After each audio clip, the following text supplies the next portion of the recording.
International lab facility. Student-led startups.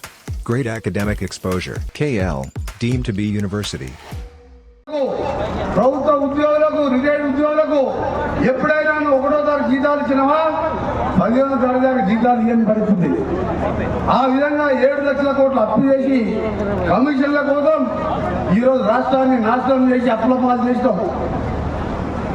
ఈరోజు SLBC సొరంగం కానీ ఏఎంఆర్ ప్రాజెక్టు కానీ ఆ రోజుల్లో మనం కట్టిన నాగార్జున లెఫ్ట్ కెనాల్ కానీ ఎప్పుడైనా కాలాల గురించి ఆలోచించినా ఎప్పుడు ఆలోచించలేదు. అందుకనే ఇక్కడున్న కాంగ్రెస్ పార్టీ సోదరులారా మీ అందరికీ కూడా తెలుసు, మీ అభిమాన నాయకుడు ఈరోజు పోటీ ఎవరు కట్టే నల్గొండ పార్లమెంట్లో ఇక్కడున్న మీ నాయకునికి రెండో మంత్రి కోమటిరెడ్డి వెంకటరెడ్డి మధ్యలో పోటీ. ఆయన దగ్గర మెజార్టీ ఎక్కువ వస్తుందా, నా దగ్గర మెజార్టీ వస్తుందా? ఇప్పుడు మీరు తెలుసుకోవాలి. ఇప్పుడు ఆయనకి నాకంటే పెద్ద నీటి పారుదల శాఖ మంత్రి 7 సార్లు కలిసిండు.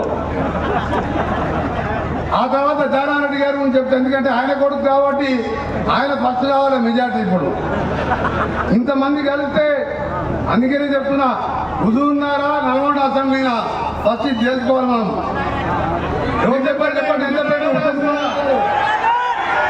కుమార్ రెడ్డి గారు పెట్టు కట్టావా నాతోని? మా మెజార్టీ దాదాపు 80,000 నుంచి 1,00,000 మెజార్టీ రావాలి రఘువీర్కి అని చెప్పి నేను దగ్గరే కట్టుకొని మా నాయకులు అందరూ వచ్చినాయాల. ఉత్తమ్ కుమార్ రెడ్డి గారు 100 మందిని రమ్మంటే 100 వెహికల్స్ వస్తున్నారు. నేను చెప్పిన వస్తే రాగానే నాకు 80,000 నుంచి 1,00,000 మెజార్టీ కావాలని చెప్పిన మా నాయకులు. మరిన్ని వీడియోస్ కోసం ఛానల్ ని సబ్స్క్రైబ్ చేయండి, లేటెస్ట్ అప్డేట్స్ కోసం వాట్సాప్ ఛానల్ ని ఫాలో చేయండి అండ్ లింక్ డిస్క్రిప్షన్ లో ఉంది.